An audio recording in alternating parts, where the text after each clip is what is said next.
Hi, welcome to the Gamesplainer. I'm Jeff the Gamesplainer, and today I'm gamesplaining The Phantom Treasure of Drakon. So The Phantom Treasure of Drakon is a 1 to 6 player game. It's just come out. I have had some connection with the designer, publishers, etc. To get this video up, so it's pretty accurate, I must say. Quite often I'm going from how I remember a game working. I play it and I will then put that on film. With this one, I played it and then I've talked to them and got some response and gone, okay, fix this up, fix this up, fix this up. I've filmed it and there will be some response and some editing in that film that shows the exact rulings. If I've missed anything or got anything wrong, things will be fixed up. So you can rest assured with this one that the rules are accurate on the time of publishing. Something that I have noticed with this game is that the whole idea of the game is you are moving from an outside spot to get an idol which is on the inside or the middle. The first person who gets there is going to obviously get more points. And I think there's 4 points for the highest level idol, and then 3 points and 2 points for the other ones. Now, this game can play up to 6 players. There's only 3 idols, so you really need to get there quickly. There are also some amulets which are available, and you'll have to play cards to get the room up and then get to the room to get the amulet. But there's always going to be one less amulet than there are players. So if you're playing a 6-player game, there's going to be 5 amulets. If you're playing a 2-player game, there's only 1 amulet of each type. There are 4 possible amulets. And the 4th one will give 10 points. It's fairly huge points. Whereas again, the first one will only get you 1 point. There's a real crunchiness, I guess, to the number of points that are available on that. That can actually be a really big part of the game if you allow it to be. In my gameplay, you'll notice that I very rarely attack other players, and this is how I actually personally play. In the gameplay, I feel like I actually did the attacking other players thing more than I would in a regular game. Maybe if I was playing with the 6 players and we were really close to each other, I might actually do the attacking depending on who is at the table. But I know that if I'm playing against my wife, for example, I will probably not play the attack stuff just because I don't like doing that to her. She definitely doesn't like doing it to me. In fact, as we were playing it through the first time, I said to her, I am going to attack you. This isn't a personal thing. I just need to see how this works. And that was okay, but I didn't like doing it. The whole idea of attacking is you're rolling dice or a die, and the person you're attacking rolls a die. You have an attack value and a defense value. Whoever has the highest wins. It's really simple. It's really straightforward. It comes back to that roll to attack kind of thing. Bear that in mind. If you're not someone who likes that style of game, then this isn't the game for you. Whereas if you're okay with roll to attack, then this is an okay game. And that's really kind of the line that we're walking here is this an attacking game or is this not an attacking game? It's possible to play this game without having to step into that space unless other people at the table step into that space. So if you have a whole table of people who don't really go in for the attacking stuff, then it's probably going to work. If you have a whole table of people who are happy to do the attacking stuff, then that's also going to work. If you have a table of people who really don't want to do the attacking, but others who really do, then we're going to struggle. And just keeping in mind on who is playing this game is really important. The length of the game shifts. So if you have 2 cards, event cards, I think they're called, up there, then you're playing 6 turns in the game. If you have 3, you're playing 9 turns in the game. The number of those event cards will dramatically change the length of the game.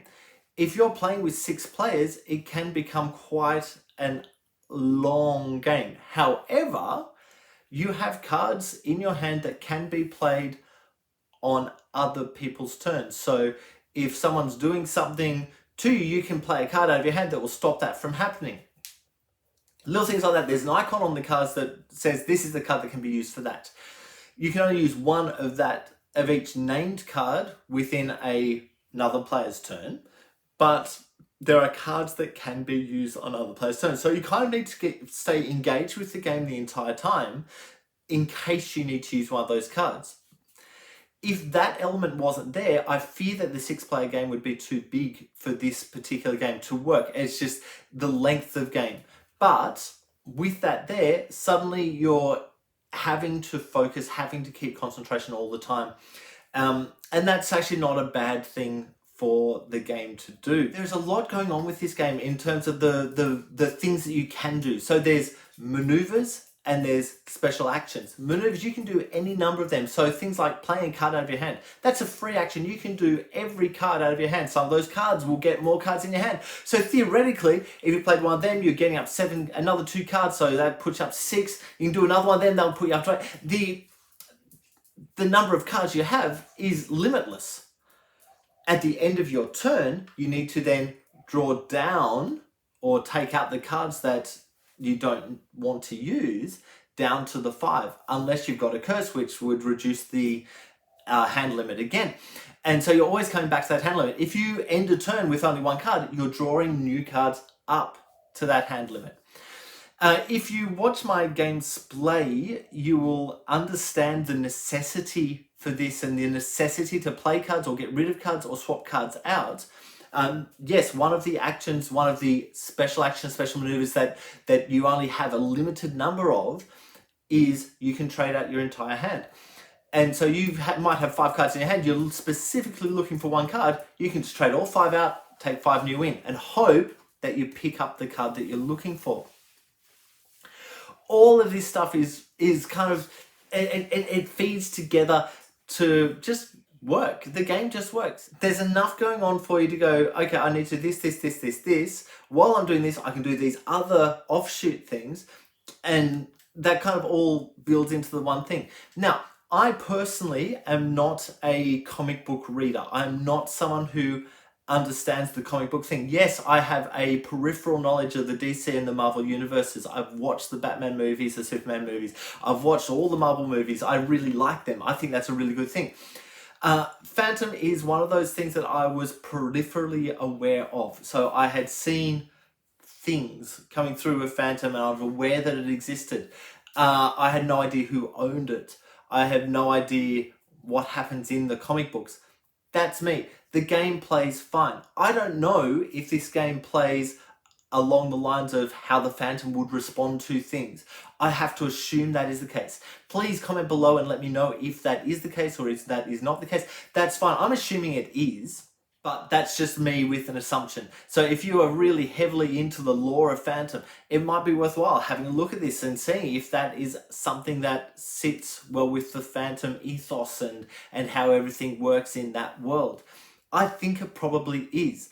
Now, there are a couple of different ways of playing this game. The way that I have played it and the way that is on the Gamesplanation is the player versus player. So you can have 6 players all playing against each other, all playing for themselves.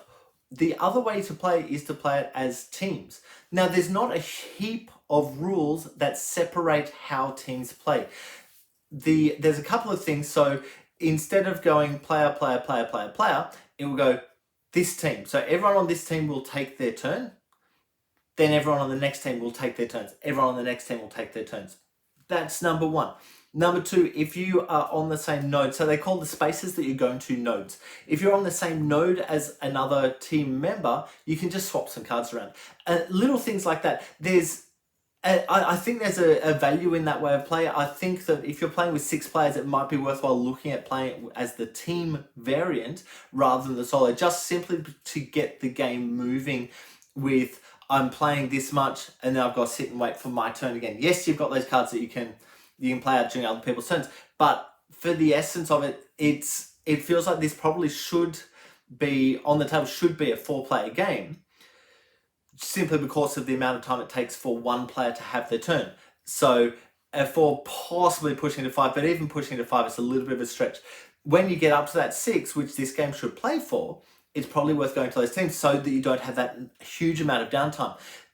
But having said that, it's probably necessity of the lore of the Phantom to have all 6 of those characters in the game. And so there's a lot to think about there with do I go with this larger player count to just get the feel for everyone? because each of the characters is slightly different, they do something different, they have a different die which has different sides on it. So the Phantom, if you watch my gameplay, you'll see the Phantom's able to defend against traps all the time, whereas one of the other players is really struggles.